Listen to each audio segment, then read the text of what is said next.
I titled this freaking stream the wrong thing. I should have named it Ace's Road to Recovery, minus the technology. Or something like that. What book did you read? What'd you name it? Ace read a book and tells us about it. So the book is... Okay, first of all, a little bit of context. It is a book of the Bible that up until the point of knowing that it exists, I did not know it existed.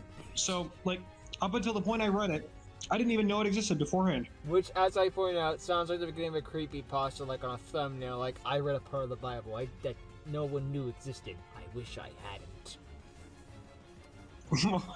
More like just me that didn't know it existed because a lot of people knew it before me.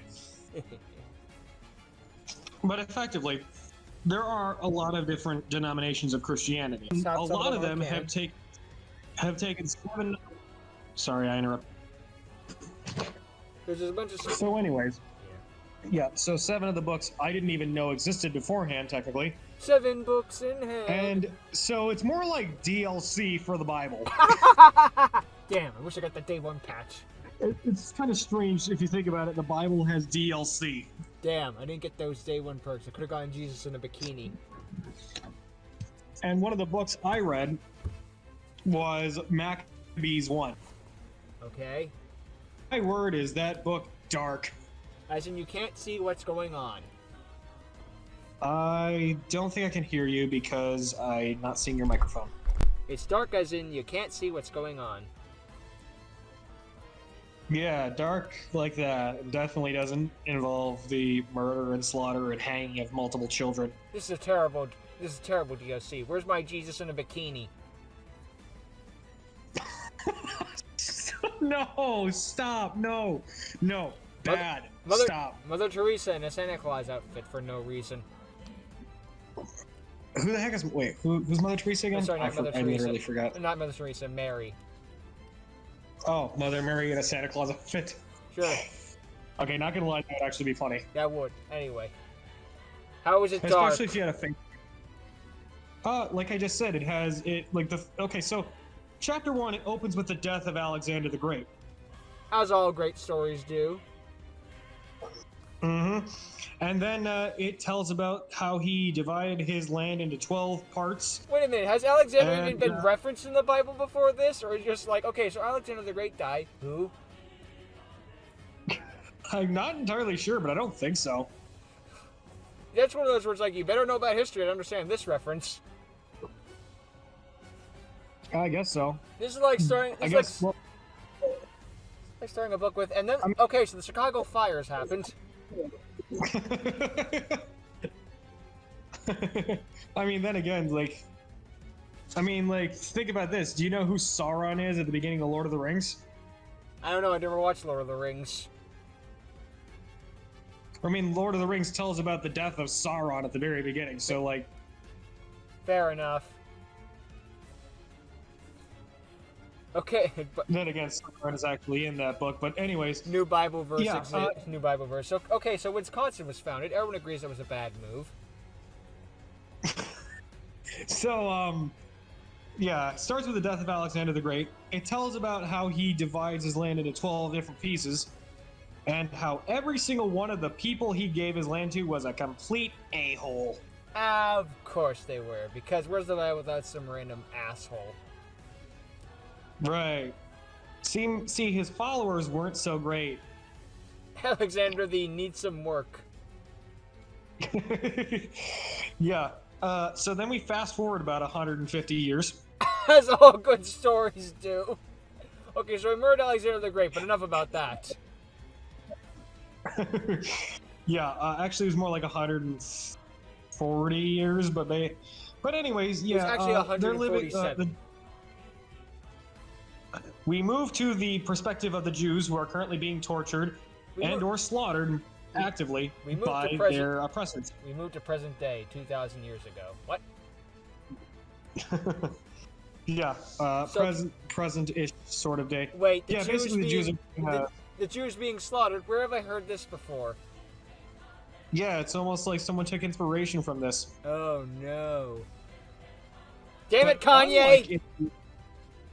unlike in the World War II version, in this one the Jews fight back and kick ass. But anyways, we'll get to that later. So yeah, it opens with the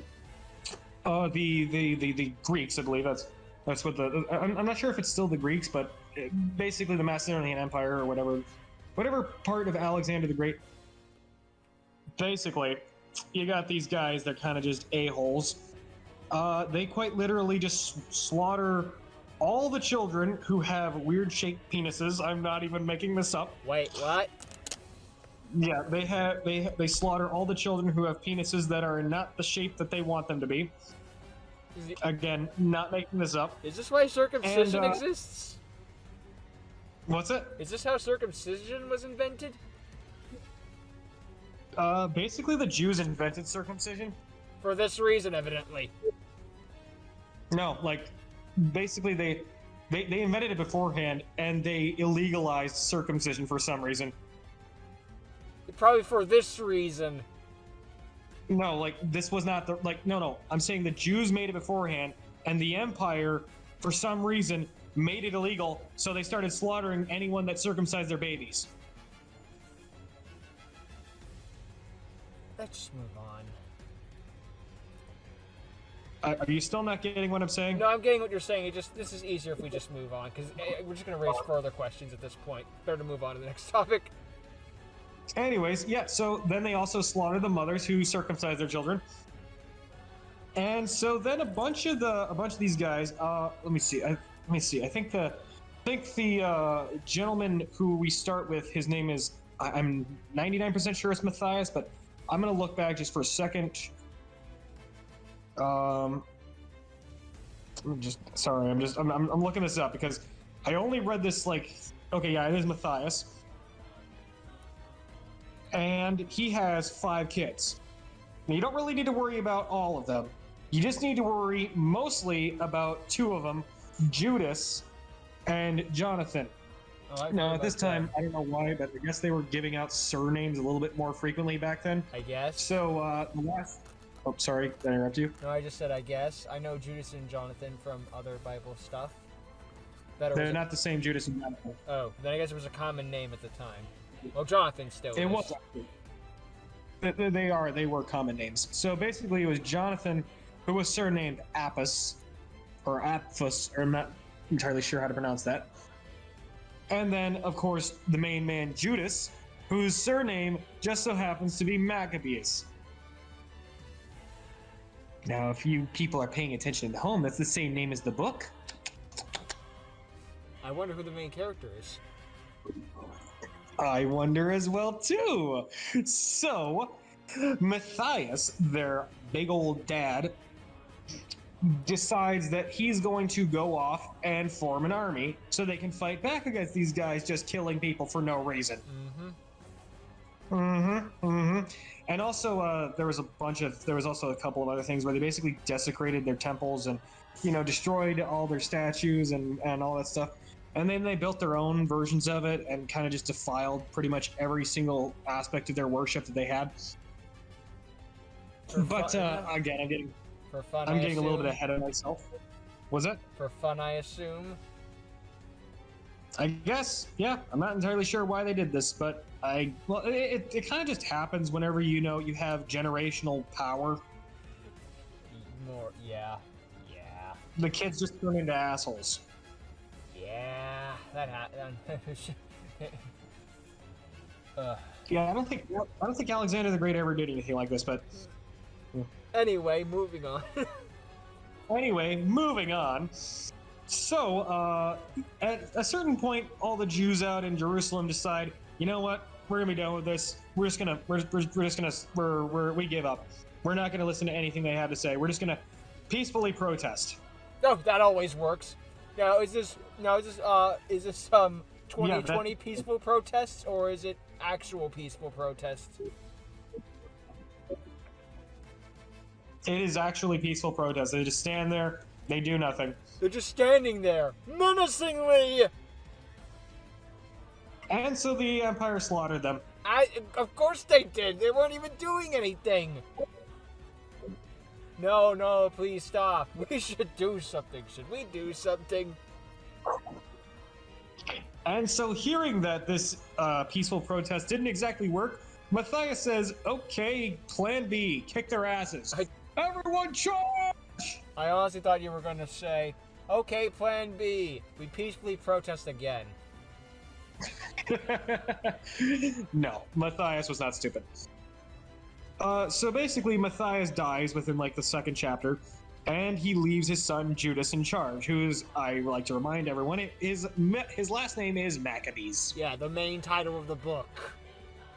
Main title of the book, and it's also titled First Maccabees, because there's 2 books. It is kind of impressive how even back then, the idea of the father figure dying to pass on inspiration to the next generation was that common. Mm-hmm. That's how far back this trend goes. This really doesn't feel like fiction because they're talking about Alexander the Great and stuff like that, but... Yeah, because fiction would never bring in an actual person that actually existed in order for the sake of a story. I mean, like, one person maybe, but multiple? I don't know. Anyway. Especially if it was written at that time, but anyway, getting ahead of myself once again. As we do. So, Judas begins his crusade. Mm-hmm. And boy, is he a badass. Nice.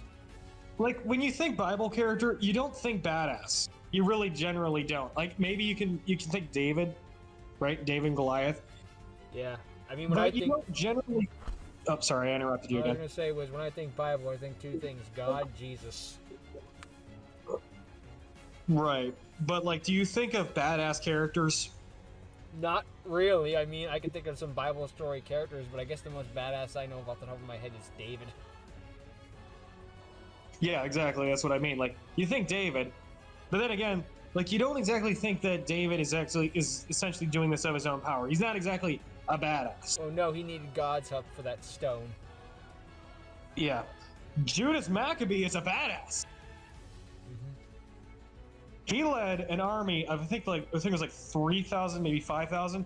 I can't remember the exact number, but they didn't have weapons and armor, and he kicked the ass of an army like 3 times bigger than theirs. Oh wow, they just went in with a bunch of fists and laid waste. And then they stole the armor and weapons from them. What? That's stealing. That's illegal. It's ours now because you hacked us. I mean, self-defense. Yep. Every single battle this dude's fighting, he's just getting stronger and stronger of an army. And he's just getting better and better at it. And like the dude, here's the thing, there's obviously no shenanigans involved in this. It's all just them doing it. And they're just being guys out there. I'm starting to see why this was never heard of before in the Bible. It doesn't sound very Christian. Well, I mean, by a lot of people's standards, yeah, maybe. But I think it's just more like, wow, where was this? This is awesome. No, I'm not saying it doesn't belong in the Bible. I'm just saying I see why you never heard of it till now.